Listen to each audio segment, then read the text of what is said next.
Yes, shalom everyone. I'm Amir Tsarfati and I'm live from my basically basement. We had to find a solution because at Connect, the distance between where we broadcast and the bomb shelter was too long and it didn't give us enough time to run in light of the new development as Hezbollah now entered back into the scene, and we only have 60 seconds to make it to our bomb shelters. I mean, if a rocket or if a missile flies from Iran, we have minutes. We have 6 to 8 minutes. We have early warning. We can easily make our way towards the bomb shelter. When you have only 60 seconds and then the explosion happens, you better be right next to the bomb shelter or the secured area. Anyway, breaking news tomorrow, by the way, I will hold the Middies and Beyond that we couldn't do yesterday. I will hold it here from my basement together with Barry Stagner in California. Tomorrow we will break down everything. What happened, how it started, how it is going, who is fighting against all of that. This is going to be a super comprehensive Mideast and Beyond. Tomorrow, you really want to watch it. But today, something huge happened. You know, it's hard to believe that less than a week ago, we were still, in a way, dragging our feet everywhere. And it was obvious to Israel, obvious to Netanyahu, that Iran is the problem. And the minute you attack and topple that piece, everything else will fall down. And what holds together this axis of evil is the head of that snake. And so 5 days into the war right now, in actually 6 days into the war right now, and actually the Iranian regime, the Islamic Republic regime, is weaker than ever. And now, look what happens. They understand that their time is over, and they are using the proxies that they, for the past 30 years, were building, funding, training, and also arming. And they told Hezbollah, we don't care how desperate you are. For such a time as this, you were created. You have to do your part. Hezbollah 3 days ago fired a few rockets into Israel, announced 2 days ago that they are now officially in the war. And the big news is Israel kind of anticipated that, and we decided to go all in. Now, we're going to have some hard days. In fact, we may already have a hard incident. It's under censorship, which I cannot, talk about at this point. But I will tell you that a couple hours ago, the Israeli spokesperson of the IDF announced an evacuation order to not only the entire southern part of Lebanon, to move beyond the Litani River, but for the first time in any war, Israel is warning the entire, I would say, stronghold of Hezbollah in Beirut, the Dahye neighborhood, the southern suburb of Beirut, to evacuate. All in all, 400,000 people are asked to evacuate all the way in up to the north. 70% of the Shiite Muslims in Lebanon are actually leaving their homes. And to be honest with you, I'm not sure if they will have any homes to get back to. Look, for the longest time, Israel asked Hezbollah to disarm. Lebanon asked Hezbollah to disarm.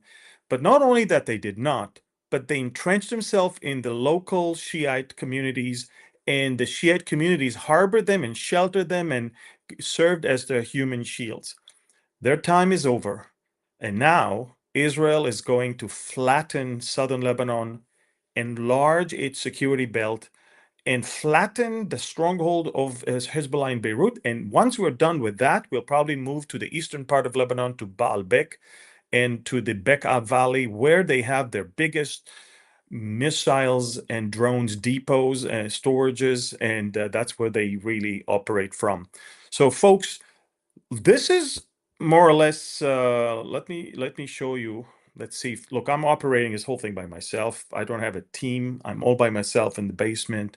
I'm 5 feet away from my bomb shelter. So, excuse me, it's not exactly the most techy thing, but this is what happened right now. Israel is telling the people of southern Lebanon, evacuate beyond the Litani River and go, because we're about to flatten that area. And then to the southern suburbs of Beirut, go to the north, go to the east, because we're going to flatten that suburb. And you have to understand, this is not because we want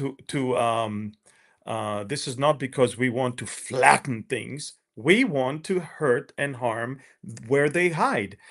And they store under those buildings weapons, they manufacture under those building weapons, and they hide in those buildings. And so what we are about to do is literally leave Hezbollah nothing, nowhere to hide weapons, and nowhere to manufacture it and store it. Now, in an amazing development, just so you know, in an amazing development, okay, let me see if I can get back on the screen. Yeah, in an amazing development, the Lebanese prime minister announced today, while we are issuing the evacuation orders, he issued an interesting decree that every Hezbollah member will be arrested, that Hezbollah's activity is illegal. Iranians are no longer allowed in Lebanon without visa, and basically cleaning Lebanon from all this activity. You have to understand something. Hezbollah is a terror base. It's an arm of the IRGC that is not looking, after Lebanon. They're looking after Iran. The Lebanese finally got back to their homes, finally decided to restore their lives following the war. And what happens right now is because Hezbollah decided saving Iran is more important than standing with Lebanon. And by the way, I'm not saying that. The Lebanese are saying that. The Lebanese government is saying that. Now, following the evacuation order, take a look. Chaos.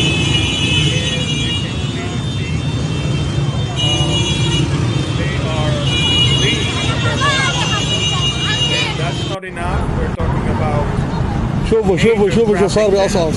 all across. شوفوا شو صار بقصص.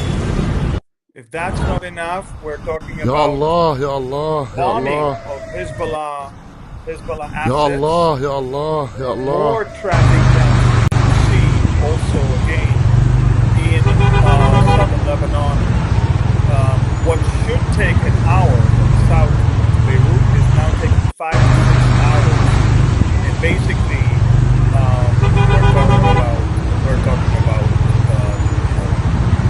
something pretty significant. So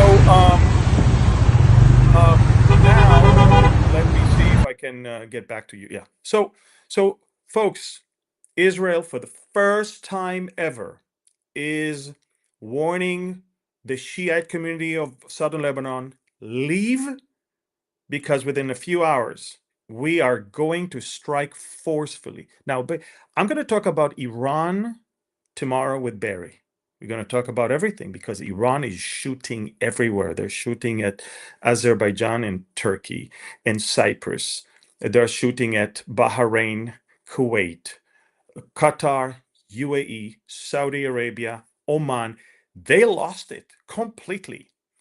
And we'll talk about everything tomorrow, but I just want you to understand that now Iran understands that the only thing left for them is their proxies, and their proxies are demanded to do something. And I'm not going to be surprised if the Houthis will start launching rockets and missiles in the next few hours, because that's what these proxies were created for, to be a buffer and to protect the mothership, Iran itself, the Islamic Republic of Iran.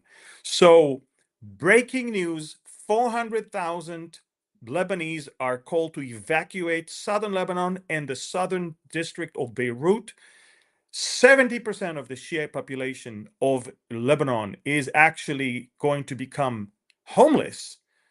Somebody said, "Oh, you're committing another genocide." No, genocide, you morons, is not when you warn the people to evacuate. Okay? So when we warn them, it means we don't want to hurt the civilians. We want them out so we can hurt the terrorists. That's not a genocide. That's a war. A war, by the way, that they waged on us. Up until 3 days ago, Israel was not even looking at Lebanon. We were all focused on Iran. But now, guess what?